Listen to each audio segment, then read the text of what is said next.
Memborong alutsista, Indonesia dalam ancaman perang. 12 pesawat Mirage 2000, 5 bekas dari Qatar memicu pro kontra. Fokus perdebatan bukan hanya pada harga yang terbilang mahal, yakni 12 triliun rupiah, tapi juga urgensinya. Sebagian publik mempertanyakan untuk apa mengambil pesawat bekas, karena Indonesia telah memesan pesawat Rafale baru dari Prancis. IFS hasil kerjasama dengan Korea Selatan, dan F-15 dari Amerika Serikat, AS.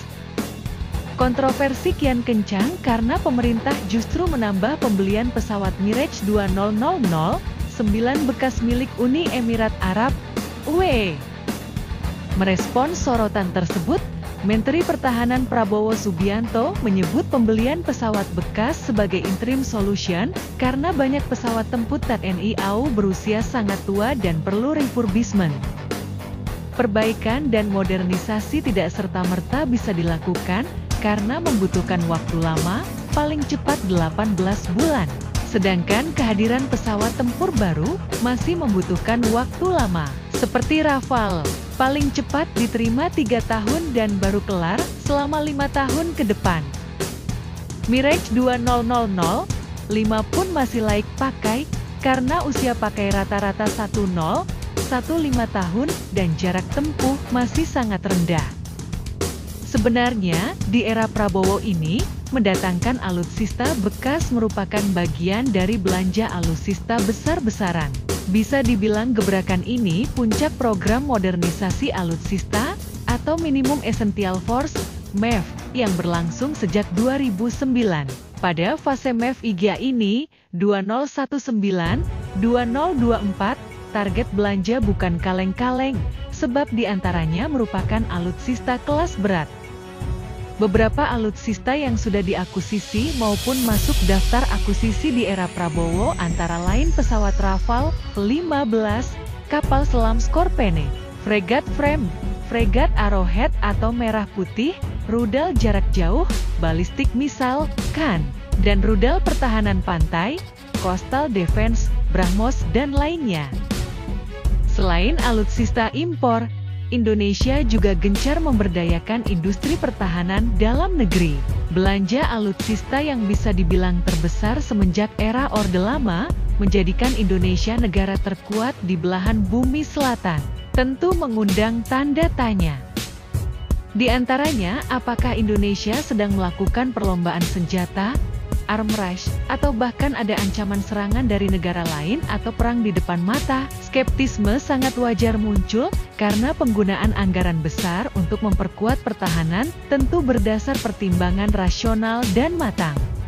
Keputusan Indonesia belanja alutsista besar-besaran tentu bukan sekadar untuk gagah-gagahan, sehingga Indonesia tidak ketinggalan arm race dari Cina, India, Australia, dan sejumlah negara sahabat di Asia Tenggara. Atau, agar target kekuatan militer Indonesia masuk 10 besar dunia bisa secepatnya tercapai.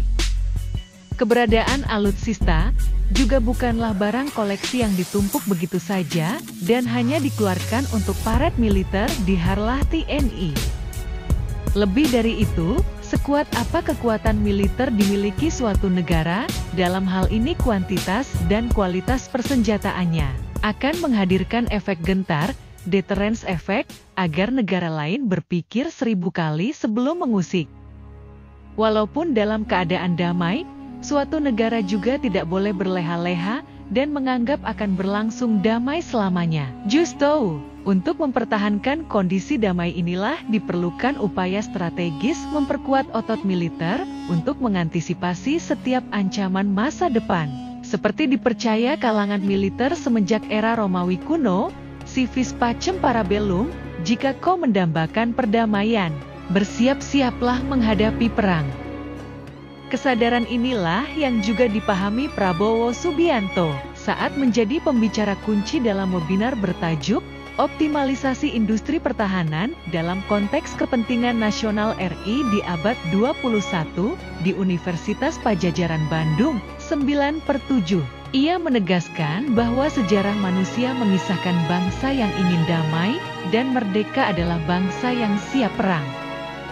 Itulah inti pertahanan. Kalau jadi perang, kita tidak bisa buru-buru ke supermarket membeli alat perang, ujar dia. Berangkat dari pemahaman ini, jika Indonesia ingin siap menghadapi perang, maka minimal mulai dari sekarang negara ini sudah mau berpikir soal potensi adanya perang dan mengoptimalisasi industri pertahanan.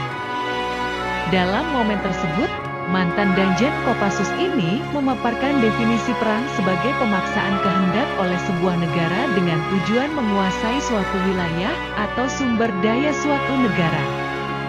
Caranya, yaitu dengan kekuatan fisik atau kekerasan. Mengutip filosofi perang bangsa Athena, suatu negara wajib memiliki pertahanan yang kuat untuk mengantisipasi perang. The strong do what he can and the weak suffer what he must. Kalau dia mampu membom, dia membom. Kalau mampu hancurkan satu kota, dia akan lakukan. Yang lemah akan menderita, kata Prabowo. Untuk itu, Prabowo menekankan, jika Indonesia ingin menjadi bangsa yang kuat, maka wajar pemerintah menyiapkan rencana dan skenario pertahanan.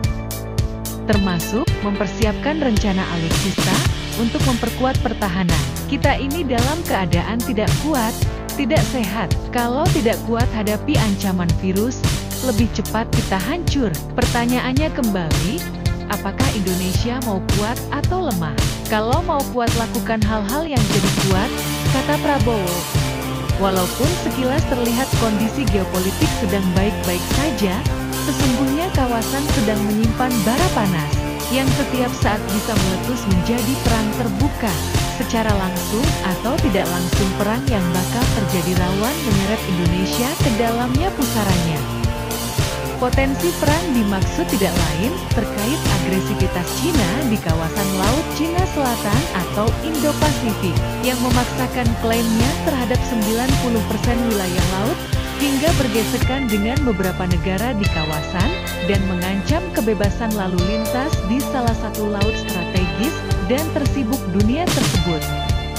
Gesekan yang terjadi pun tidak lagi melibatkan Cina vis-a-vis Vietnam atau Filipina, tapi juga telah menyeret Australia, AS, Inggris, dan beberapa negara barat lainnya yang memiliki kepentingan terhadap akses lalu lintas transportasi dan keamanan kepentingan geopolitiknya. Potensi perang di kawasan juga terkait dengan Taiwan dan dengan beberapa negara Asia Timur yang menjadi sekutu AS, yakni Korea Selatan dan Jepang. Tingkat kerawanan meledaknya perang di kawasan tersebut menguat seiring dengan pecahnya perang Rusia-Ukraina. Ibarat permainan catur, Cina, AS dan sekutunya sudah menggerakkan bidak-bidak kekuatan militer ke tempat-tempat strategis. Cina misalnya telah lama membangun pangkalan rudal di Alsace, meskipun wilayah masih menjadi sengketa. Fasilitas pangkalan Cina yang pernah tertangkap citra satelit berada di Kepulauan Paracel, tepatnya di Pulau Wudi. Di pangkalan ini diketahui negeri panda tersebut telah menempatkan rudal darat ke udara HK-9 untuk pertahanan udara. Sebagai informasi, sistem rudal SAM HK-9 Cina memiliki jangkauan operasional 200 km, 124 mil di ketinggian, dan dapat menimbulkan ancaman serius bagi lalu lintas udara militer dan sipil. Selain pangkalan rudal, Cina juga disebutkan sedang membuat fasilitas militer di 3 pulau buatan yang telah sepenuhnya dimiliterisasi. Berdasar citra satelit pula, diketahui keberadaan struktur serupa dengan atap yang dapat dibuka terdeteksi di terumbu Subi, Mischief, dan Fiery Cross yang merupakan bagian dari Kepulauan Spratly.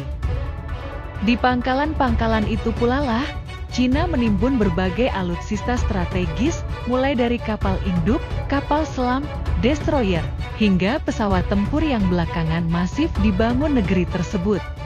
Masih di wilayah LCS, Cina juga dilaporkan telah membangun kota seluas 800.000 mil persegi di Kepulauan Paracel. Kota yang dinamai Shansa itu memiliki luas 1.700 kali wilayah New York City.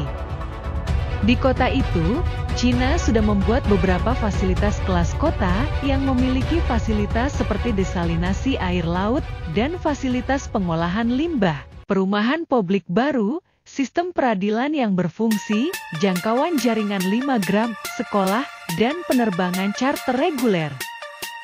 Dari sisi lain, negeri Paman Sam telah membentuk AUKUS bersama Inggris dan Australia.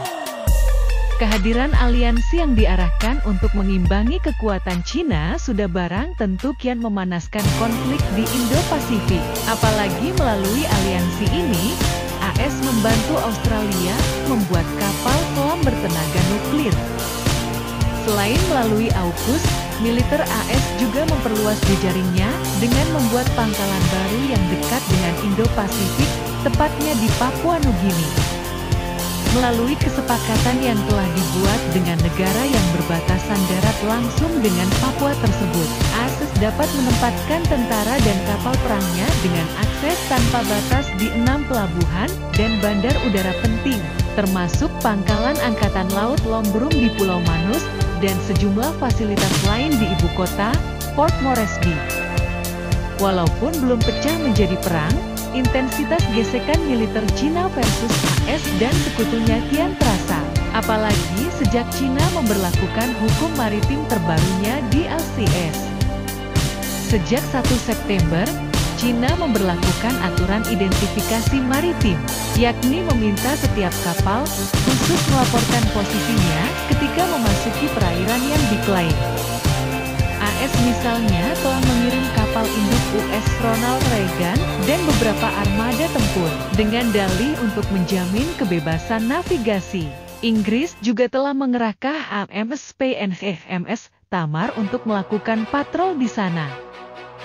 Fakta-fakta tersebut menunjukkan baik Cina maupun AS telah menggerakkan bidak-bidak militer untuk saling berhadap-hadapan di kawasan Indo-Pasifik. Kepala Komando Mobilitas Udara AS, Jenderal Mike Minihan melalui memo dinas yang terungkap ke publik memprediksi perang kedua negara raksasa akan pecah pada 2025. Perang dipicu pemilihan Presiden Taiwan pada 2024. Walaupun berfokus di Selat Taiwan, dampaknya juga pasti akan terasa hingga Indo-Pasifik.